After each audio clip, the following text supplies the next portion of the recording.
అవుతుందక్క Jubilee Hills by elections ఒకవైపు కాంగ్రెస్ మంత్రులు మాత్రం గెలిచేది కాంగ్రెస్ పార్టీ అంటారు.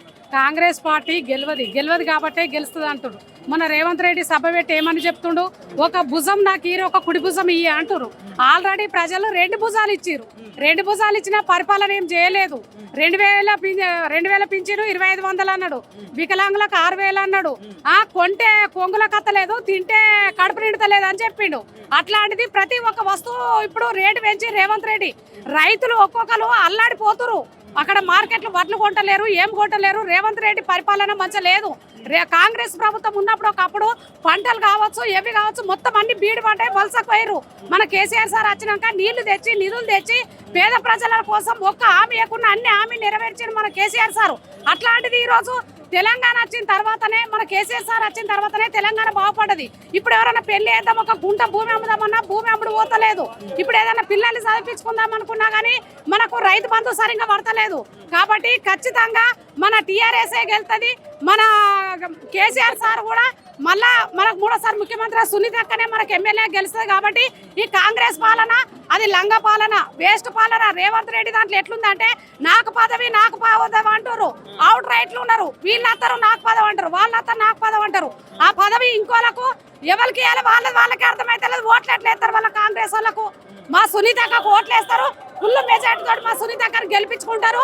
మళ్ళా మన టీఆర్ఎస్ఏ గెలుతుంది. కాబట్టి దయచేసి కాంగ్రెస్ ఓట్లు వేయద్దు. ఇప్పటికే మోసపోయినరు. కాంగ్రెస్ ఏందనంటే అన్ని అబద్ధాల పుట్ట. ఒకప్పుడు కాంగ్రెస్ ఏం చేయలేదు. మనకు 2000 పింఛన్ ఇస్తే 2000 చేసిండు. వికలాంగులకు పాపం వాళ్ళ పెళ్లి కూడా చేసుకుందామని వాళ్ళు పిల్లని ఇవ్వలేరు. వాళ్ళకి పింఛన్ చేసి 2 బండ్లు ఇచ్చిండు. వాళ్ళ భార్యలు ఎక్కించుకొని హాయిగా పోతుండ్రు. మన వికలాంగులు కూడా అట్లాంటి దుర్మార్గ కాంగ్రెస్ పాలన ఏ ముఖం పెట్టుకొని మళ్ళీ ఓట్లు అడుగుతున్నారు అనేది మేము కూడా ప్రజలు అడుగుతున్నాము. కాబట్టి దయచేసి మన సునీతకు ఓట్లు వేయాలి. ఫుల్ మెజార్టీతో సునీతను గెలిపించుకోవాలి.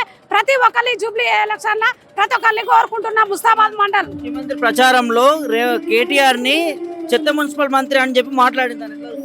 అది వాళ్ళు చెత్త మనసులు. వాళ్ళు మా కేటీఆర్ సారు మళ్ళా ముఖ్యమంత్రి అవుతాడు. మన కేసీఆర్ తర్వాత కేటీఆర్ సారే లీడర్. అయినే ఈయన వేస్ట్. ఈయన రేవంత్ రెడ్డి వేస్ట్.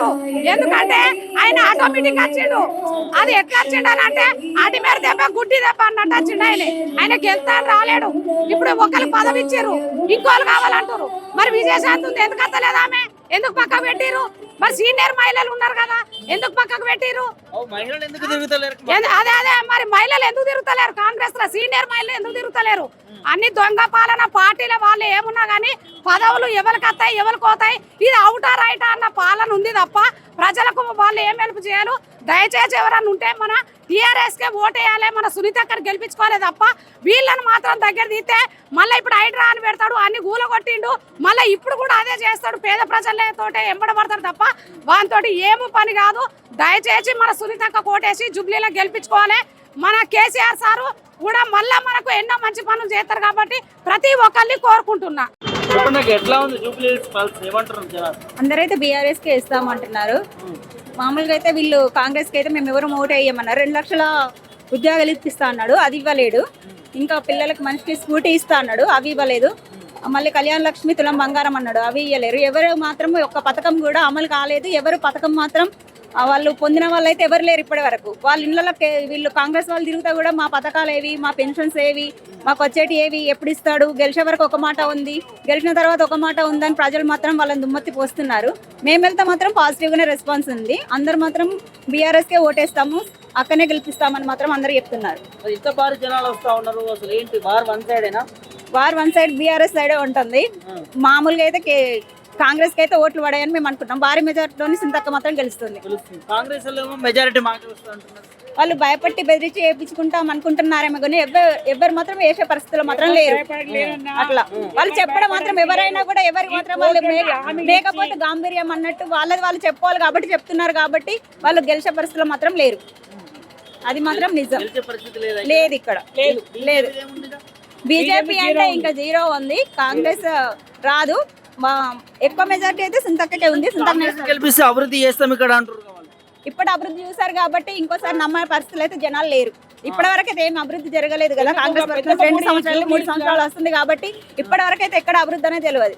ఎక్కడ చేత అక్కడే ఉండడం కానీ, ఇది పారిశుద్ధ్య లోపం కానీ ఏదైనా ఉంది కదా, అది ప్రజలు చూసి వాళ్ళు వస్తుంటే వాళ్ళు ఓట్లు అడగడానికి వెళ్తుంటే వాళ్ళకు మొహం మీద అడిగేస్తున్నారు, మా పెన్షన్స్ ఏవి, మా పిల్లల ఉద్యోగాలు ఏవి అని అడిగేస్తున్నారు. ఇంకా అది కాకుండా ఇప్పుడు పిల్లలు కూడా కాంగ్రెస్ పాలనతో ఇట్లా ఉంది, ఎవరు కానీ వాళ్ళకి ఓటు వేయొద్దు అని వాళ్ళ కాలు మొక్కి దండం పెట్టి కూడా చెప్తున్నారు. కాంగ్రెస్ ఓటు వేయొద్దు అని వాళ్ళ ఉద్యోగాలు ఇస్తాను ఇయ్యలేడు కాబట్టి, ఇంకా వేరే విధంగా ఇంకా వాళ్ళకి ఏంటి స్కూటీస్ ఇస్తా అన్నారు ప్రతి ఒక్క వాళ్ళకి ఇంకా ఏంటిది వాళ్ళకి నిరుద్యోగ భృతి ఇస్తా అన్నాడు, అది ఇవ్వలేడు. ఏది కానీ అమలు లేదు, చెప్పుడు మట్టుకే ఉంది కానీ చేసే పని అయితే ఎక్కడా లేదు. పక్కా బీఆర్ఎస్ వాడు ఒక ముఖ్యమంత్రి స్థాయిలో ఉన్నాడా?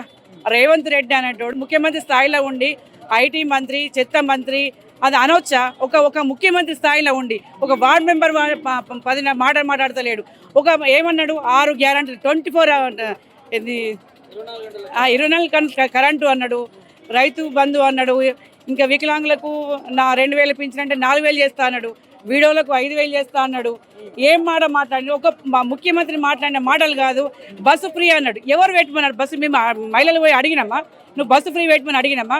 మీకు బస్సులు మేము పైసలు లేకుండా బస్సు ఎక్కుతామా? అంత దుర్భయమైన పాలన, అంత లంగ పాలన అంటే కాంగ్రెస్ పార్టీ, రేవంత్ రెడ్డి అంత లంగతనం ఎవరు లేదు. ఒక మంత్రిని, ఒక మాజీ మంత్రిని పట్టుకొని వాడు వీడు అనేటట్టు నీకెంత వాల్యూ ఉంది? ఒక వాల్యూ ఉన్నోడైతే ఆ మాట మాట్లాడేటోడు కాదు. నీ ఎంతో నీకన్నా అంత మా రామన్న అంటే నువ్వు వాడు అని, మున్సిపల్ చెత్త రౌడీ అని అది నీవు నిలబెట్టినోడు రౌడీ. మాకు తెలుసు, మేము ఊళ్ళోకి వెళ్ళి వచ్చినాం రాజన్న సిరిసిల్ల. నీళ్ళు నిలబెట్టినోడు రౌడీ. మేము గల్లీ తిరుగుతున్నాం, మాకు తెలుస్తుంది ఎవరేంది అని చెప్పేసి. నువ్వు మాట్లాడిన కళ్యాణ లక్ష్మి ఇస్తుంది మా అన్న కేసీఆర్ గారు, కానీ 24 hours కరెంట్ అన్నాడు, కళ్యాణం ఇస్తున్నారు, 1,00,000 రూపాయలు అన్నాడు, తులం బంగారం అన్నాడు. అన్న తులం బంగారం గురిజెత్తు బంగారం ఇచ్చిండా? ఒక్కరికన్నా కలిసి నలుగురికి, ఒక ఇద్దరికి, ఒక ముగ్గురికి ఇస్తే ఒక రకంగా ఇచ్చిండు కదా అని చెప్పి పరిపాలన చేస్తున్నా అని చెప్పచ్చు. ఎవరికి ఇచ్చిండ అన్న తులం బంగారము? తులం బంగారం ఇచ్చిండా? 1,00,000 రూపాయలు మేము ఇచ్చినాం. నేను వార్డ్ నెంబర్ మాజీ గ్రామ పంచాయతీ గంభీరపేట మండలి మాది. నేను గ్రామ పంచాయతీ నుంచి నేను ప్రతి ఇంటికి పోయి 1,00,000 రూపాయలు, 1,16,000 రూపాయలు ఇచ్చొచ్చినాం. నువ్వు 1,00,000 రూపాయలు కూడా ఇవ్వలేదు, తులం బంగారం ఇవ్వలేదు. కానీ 420 మాటలు మాట్లాడుకుంటా వాడు వీడు అనడానికి నీకు హక్కు లేదు. నువ్వు ఎవరివి రాను, నీ బతికేంది, నీ కథ ఏంది? నువ్వు ఏదో పట్టుకొని నిలబడితే నేను ముఖ్యమంత్రి అని చెప్పి చెప్పుకుంటున్నావు, కానీ నువ్వు ముఖ్యమంత్రి స్థాయి కాదు నీది. నువ్వు వార్డు నెంబర్ కూడా పనికిరావు. మేం చెప్తున్నాము వార్డు నెంబర్ కూడా పనికిరావు. నువ్వు ఏం కష్టపడి ఎవరో ఒక ఛాన్స్ ఇస్తామని ఇచ్చింది, కానీ ఆ ఛాన్సులలో దుర్మార్గాన్ని పాలన చేస్తుండు. పాపం గరీబులను చూస్తే ఇదే చాలా బాధపడి వీళ్ళు హైడ్రా పెడతావు. ఆ దుర్మార్గుడు నువ్వు ఎంత కష్టపడితే ఇల్లు అవుతుందిరా బాబు నీకు. నువ్వు ఒక రేవంత్, నీకు ఎంత కష్టపడి ఇల్లు కట్టాలంటే ఎంత కష్టపడితే ఎంత ఇటుక పెట్టుకొని వాళ్ళు ఎంత పెద్ద బిల్డింగ్లు కట్టుకొని నువ్వు హైడ్రా డ్రామా పెట్టేసి నువ్వు ఇల్లు గుల్ల కొట్టుకొని మంది కడుపులు మంది ఒక పిల్లలను చూస్తుంటే బోకెళ్ళు పుస్తకాలు బయట పడేసి నువ్వు ఇల్లు గుల్ల కొట్టినావు. నీకు ఎంత దుర్మార్గం రా. కాలు చిన్న గుడిసె వేసుకుంటే కూడా కూల కొట్టాలంటే ఎంతో బాధ అనిపిస్తుంది. వాళ్ళు కంటి తాడి పెట్టుకుంటే మాకు చాలా బాధ అనిపిస్తుంది. మా కేసీఆర్ గారు కానీ డబుల్ బెడ్రూమ్ ఇస్తానని ఇచ్చిండు, కళ్యాణ లక్ష్మి ఇస్తానని ఇచ్చిండు, షాదీ ముబారక్ ఇస్తానని ఇచ్చిండు. ఒక్కరింట్లో నేను వార్డు నెంబర్ను, ఒక్క ఇంట్లో 3 పిల్లలు ఉంటే కూడా 3 పెళ్ళిళ్ళు అయితే 3,00,000 రూపాయలు మేము ఇచ్చి వచ్చినాం.